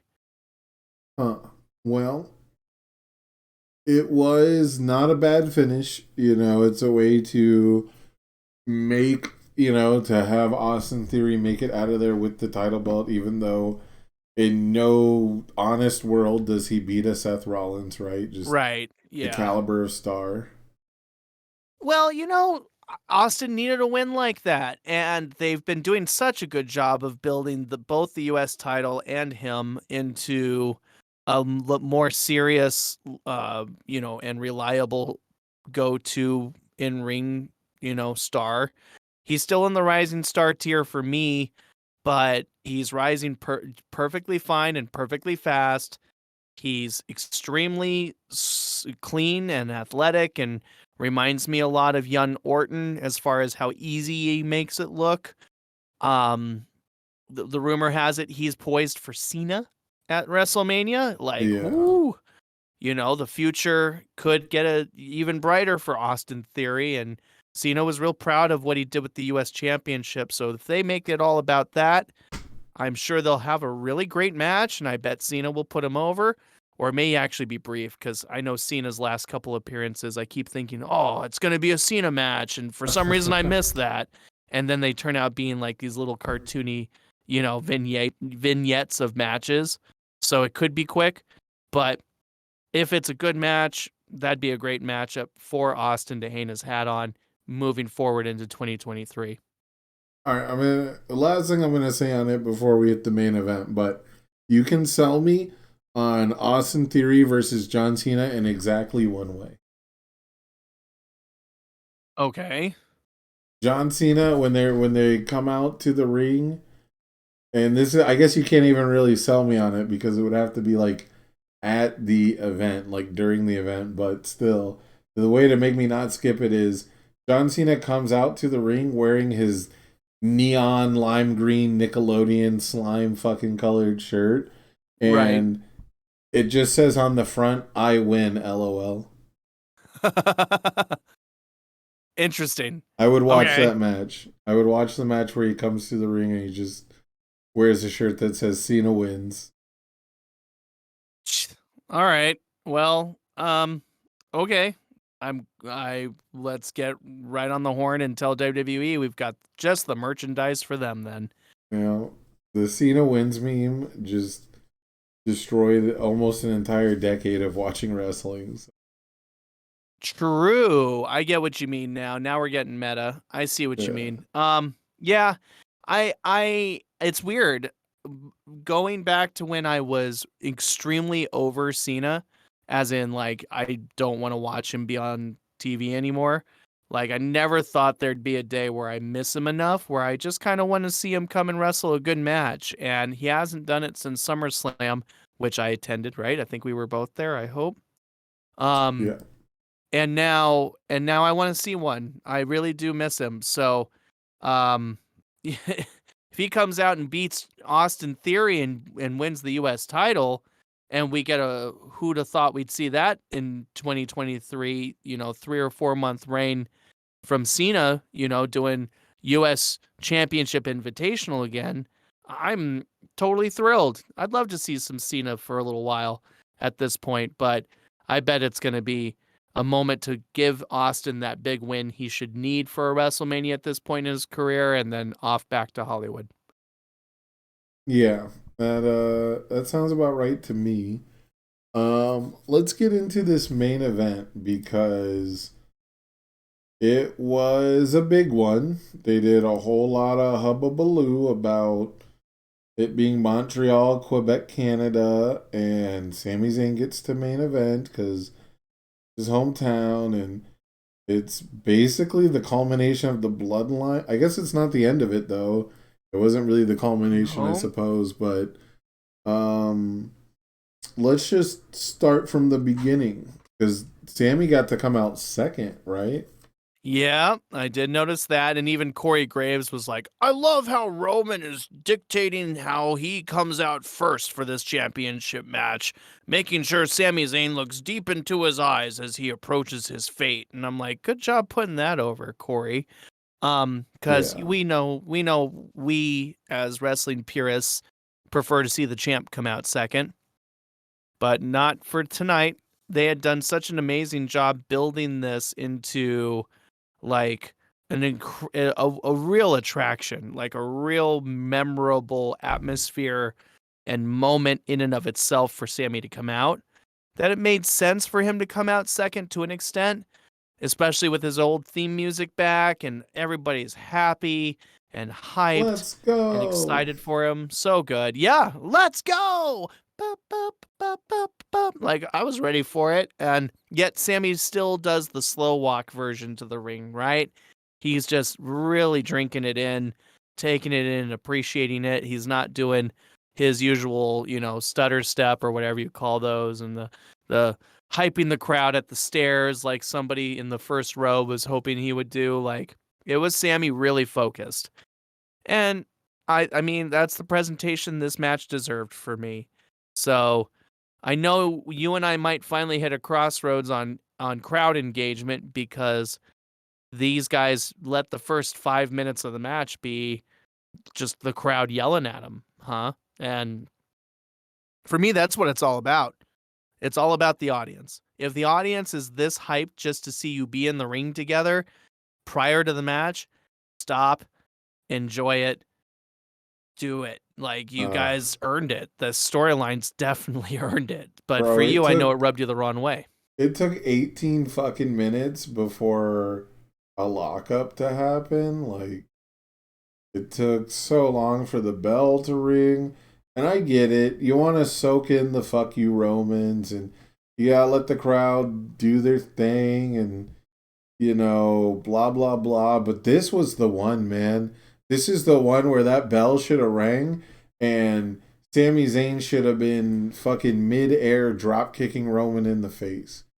You So on know? one hand, I totally agree. On one hand, I totally agree because I know Roman's you. in the corner just standing there, and I'm thinking that's perfect haluva kick position, right? Which is Sammy's favorite finisher. I wanted him to do the run and kick too, and just try to get a quick pinfall, like he got over Cesaro in that famed 2 out of 3 falls match that was my first exposure to how great Sammy could be. Um, but it didn't. He didn't, and you're right. It took a really long time, and I respect why that rubs you the wrong way. But for me, with wrestling being all about the audience, it was a must do. Let them get all that shit out that they want to say, and then let it happen. And by the way, for me, I thought the match was was really, really quite brilliant. I was just actually more surprised by how much offense Sammy got to have and how much he got to look like he could beat Roman. Roman spent a lot of time on his back in this one. Well, there was a lot of, like, the storytelling was a lot of Roman going, ow, he's actually hitting me, like just being amazed that this guy is doing wrestling moves and stuff like that. And it got old really fast. It didn't go anywhere else. The pacing for the overall show was really good. It just came to a grinding halt for this match where you can tell the referee is telling them, hey guys, make sure you don't do any fucking wrestling for 45 seconds because we have to do a replay of the fucking botched move that we shouldn't be doing a replay for, first of all, but we're going to do it anyways for a really long time. And then as soon as you do your next move, we're going to do a replay of this move that you just did. Oh, okay. Fine. I get it. It felt like it was too much stutter stepping. It was too much stop go motion as far as progressing the story of the match. It's in like a way. when we do an Irish whip and Sami Zayn ducks under and then comes back and he does a clothesline and knocks Roman Reigns down. And, we got to spend 30 seconds while Roman is in shock and Sami Zayn is willing himself just to stand up. And that's like that's in the first half of the match. Yeah. Okay. Well, when you play the old SVR games, SmackDown versus Raw, the video games where you get to determine the pace of the match before you start, and it's quick is one option, normal is the second, and then the third is epic. This is just what happens when it's on epic mode. It's part of it. And only the best matches, only the best builds, only the main events get to be in epic mode. And Roman's been living in epic mode for 2.5 years. Called God mode, actually, right now. Yeah, right. So, I mean, it's just the presentation choice. I understand your perspective on how epic can be too epic. And maybe for a minute you want to see them just have some free-flowing exchanges that aren't like, oh, his power level's over 9,000, I get everyone that. was just in shock. Like both wrestlers and even Paul Heyman were just in shock of every single move that happened, basically. And it was just like, come on, man, just do some wrestling. Yep, but the whole thing was built around, could Sammy actually do it? And, he got more in than I expected him to. He really did. He got more rub and he got more shine and he got more glow and he hit 2 big Thunder Mountain power bombs. Sorry, blue Thunder bombs. He hit 2 haluvas. He did his Topatomico relatively early in the match. He went for the through the ropes DDT that he hasn't done since 2012. So not sure what he was thinking there. Of course, he's going to get throat thrusted in probably what was truly a really bad distance between the two, but good camera angle there to hide that. Roman's facial expressions were on perfect level 10 for me because Roman's been so smooth and good, and perfect at being in control of every in-match scenario he's been exposed to. So when he does have those doubts, the moments of doubt, the little fleeting twitches in his face when he's like, man, they really do believe in him, and for me, the drama worked, but I respect why for you and the kind of fan you are and the kind of pace you relish, how this just felt like overblown hogwash from time to time, at least. Yeah, I'm not saying there's not matches that don't deserve that sort of treatment. There's definitely performers who can pull that kind of stuff off. I mean, the most obvious, the easiest low-hanging fruit to hit there is the Shawn Michaels versus Undertaker sort of arrangement. Sure. When you have multiple matches with a guy, it can build up to that, right?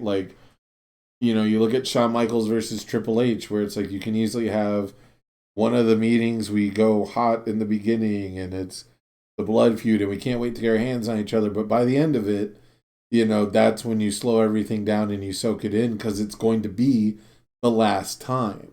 And because this was the first and the last, it's a little bittersweet. And it doesn't help that the finish was really fucking stupid. Before we get to the finish, and I know we can and we should as we near our 2-hour mark conversing tonight, I just want to challenge you. Like, look at the storyline that led to the Shawn Michaels versus Undertaker career match and look at the storylines that built into some of these epic contests and tell me, are they going to be more memorable in 5 years than what we watched this year with Sammy and the Bloodline? I mean, probably not. So, in a way, for me, I think that I personally agree, because what Sammy and the Bloodline did this past year since Sammy joined them in April, they created one of the most powerful, wonderfully performed, and honestly best acted They created storylines TV. They I've made ever really seen. good TV. It was never about the matches or the pay-per-view events. They made really good weekly TV.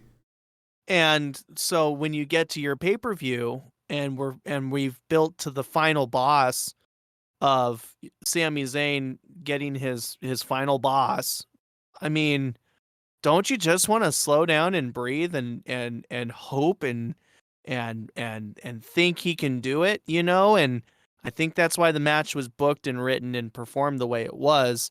Not Not for saying it's 45 right. flat minutes. Hey, it's not your taste. I respect it, but it's the pace they should have gone with, and it's the pace that felt right for me. And even with the outcome Okay, being but what what it, about the wrestling? Where was the wrestling? well, I mean, you get sunset flip power bombs, Tope Tamacos, as I said, Blue Thunder Mm, bombs, Samoan drops, of course, all the punches. Everybody yeah, they likes the did Superman wrestling punch. moves. Well, I mean, Sammy did wrestling moves. Roman's got a couple more up his sleeve now. He's not Yeah. face Roman anymore. I haven't There was a lot of sat there Superman and punches, bro. And Sami Zayn, God bless him, should never do a Superman punch ever again. it looked great. What are you talking about? It looked so bad every time he did it. He didn't. When he went for a second one, I was like, okay, redemption arc. Nope, that looked bad. Whatever, dude. I think you're just That shit trolling for looked fun because it's the fun garbage. thing to do. He missed. He completely missed the first time, and the second time, it just looked really, really sad. It looked like it did not have any weight behind it at all. You look really, really sad, huh? What are you gonna do now? Oh, so Huh? now we're going for personal attacks because you can't defend the wrestling because you know I'm right. I don't. I enjoyed the match. Tiffany was watching with me, of course. She's a great litmus test, and she would probably agree with you that it wasn't the best match of the night. She thought the men's elimination was. But for me, I was on board. I was on the hook. As soon as Sammy hit the haluva kick following the Blue Thunder bomb, or perhaps it was the exploder suplex into the corner. But either way, Yeah, there's that multiple really close exploders. near fall, I knew he wasn't gonna win. So I was just waiting for the fuckery to begin, and we can move on to the fuckery. Um, Oh, the ref bumps, and Jimmy Uso came down and just went to town on Sammy. Zero consideration of what his brother would think or if it was the right thing to do. I was kind of yeah. surprised by how merciless he was. At that point, I would have preferred it to be Solo Sikoa, to be honest. Um, but that happened. Well, so talk about the booking at the end from your perspective. You said the ending sucked, so let's hear it. Well, I mean, Jimmy showing up, beat him up, makes sense, no surprise there. Jay shows up, and the whole thing If you thought the pacing was bad before, grinds to a literal halt as, Roman sits there and hands him the chair for actually no reason, and then does the stupidest possible thing a human can being would do in this situation where he starts pushing Jay around and like, I get it, he's supposed to be bullying him into doing shit, but like it's just super low IQ. It's just one of those things where it's like wrestling characters have to be portrayed as so cartoonishly stupid. It's painful at every given moment. Like the fact that Jay just stood there for so long and just did nothing ruins so much of the match, ruins his character. The bottom line, and I'll get. do you want me to go through the whole aftermatch sequence too? Because that's part of it. Please, I know I've been a little ranty tonight. Yeah, I'll give you the floor. Well, so because here's the thing: is the Roman pushing his cousin around and him getting accidentally speared by Sammy, so that Roman comes out on top is fine. That's the best part about it. It's fine. But like Jay wasn't really like helping Sammy or standing up to Roman, which hurts. And then after everything, why the fuck does Kevin Owens come out? Why does Kevin Owens come out after the match is over? Like, I know that there's a bunch of like, I guess, potential kayfabe reasons, and you can come up with, he wasn't watching the monitor, like someone was holding him back. Like, I needed a spot in the back where he's fighting Solo Sikoa to come out to help his friend, and he doesn't make it in time because Solo Sikoa is running interference, or something. Maybe was there something in the pre-show that I missed? Like, why was Kevin Owens not there until after the fucking match? Okay, well, Kevin Owens is still apprehensive about Sammy. They haven't had an official shake my hand and we're friends. Dude, why would he come out after the match? That's when he's seen enough. He's like, this is a shitty heel move because he's like, well, if I can't beat Roman, then no one can. I won't help him beat Roman. That's a shitty heel thing. Like, there's no reason for him to come out at the end. Afterwards, because Kevin comes out after the match is over, every single person who's not Roman Reigns looks like a bitch. I mean, and Paul Heyman. Paul Heyman doesn't look like a bitch. I mean, he looks like a bitch, but not because of this. I mean, he looked like a bitch when he was in the ring trying to smack Sammy from behind or somebody, right? Yeah. No, you won't do that. No, you won't. So Kevin comes in because he's not going to help Sammy win the title. He's not sure he's a friend. The aftermatch beatdown, well, like, let's be real. The tease of the friends getting back together, the perspective of them facing the Usos at WrestleMania, another Montreal hometown guy getting a huge pop. Who was absent from the whole card. He was scratched from the whole card. I know. I mean, he could have had a match somewhere else. The best possible ending, if you're gonna pair them back together, which I fucking hate this. That, what was it, 2 weeks ago? Like, not even a month ago, he was like, I don't want to have anything to do with you, Sammy. I'm not your friend. I'm not your pal. I'm not your buddy. I'm not your guy. I don't want to fight you. I don't want to see you at the fucking Waffle House after the show. Nothing you. And then he waits till his buddy loses the biggest match of his entire life after saying, I'm really happy that you're finally getting the recognition, but I don't want to fuck with you at all. After all that, he waits for him to lose the fucking match, and then he comes out to get the beatdown spot. Like, it's just so fucking bad. Interesting. It doesn't offend me, is what I'll have to say. It did not offend me. I like watching big pops for hometown guys, stunners all around, and then the tease that they're not sure that they're done with the tension. It's just a part of what's going to be the next 4 weeks as we build up to April 1st and 2nd to the likely tag team championship match between the Usos and the Canadians. I don't know what they would want to be known as their tag team, but it just didn't offend me. I'm not going to be able to connect with how much it bothers you. I thought I thought I liked it, man. I was okay with the outcome. I know I wanted Sammy to win just to throw a freaking wrench into, the whole Cody walks in and takes the title pathway that we seem to be on. Or just tell But a better story of Sammy losing. Like, if the bloodline's gonna stay together, the bloodline stays together, man. and just have Jay assertively decide, yeah, I'm gonna break you. Of course, I was more interested in Jay.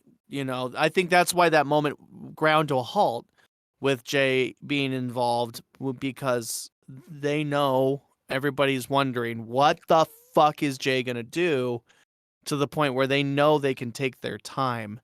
And then, you know, the spear that hurt Jay that you said was the most acceptable part of it, for me was the most frustrating, because now we're assuming that's going to be the reason why Jay can realign with his brother fully in time for this big tag team match.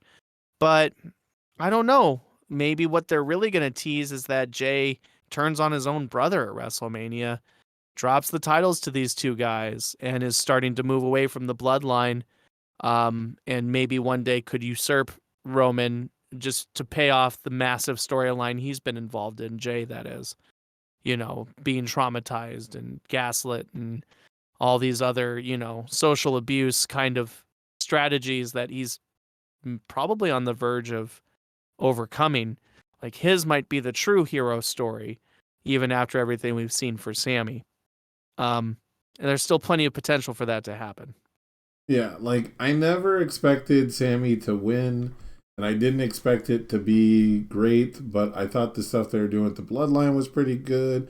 I thought Jay was going to come out, and I thought, so here's what I thought. Here's what I would have, I guess, liked to happen after seeing everything.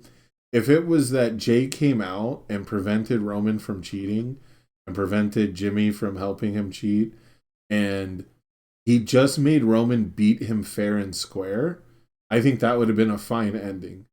Because no one thought Sammy was going to win. Right. I think that could have been a good ending where he just goes, look, man, if you're the head of the table, if you're the best, you should be able to fucking beat Sami Zayn. After, like, Jay's mentality should be that after all the shit you gave to Sammy and made him prove himself, and the shit you give to us and made us prove ourselves, you should be able to do this one on your own. And he told them to stay home, which of course they weren't going to, but supposedly he told them not to show up and interfere and stuff. So when Jimmy shows up to interfere, if Jay shows up to stop him and just tells him, nah, man, he's got to do this one on his own, I think that that's okay. I know it's not what maybe most people would want to see, because most people need a heel to fucking cheat anytime they ever win. Most people don't want a heel to ever win clean, but, like, this was the time for it if you were going to do this.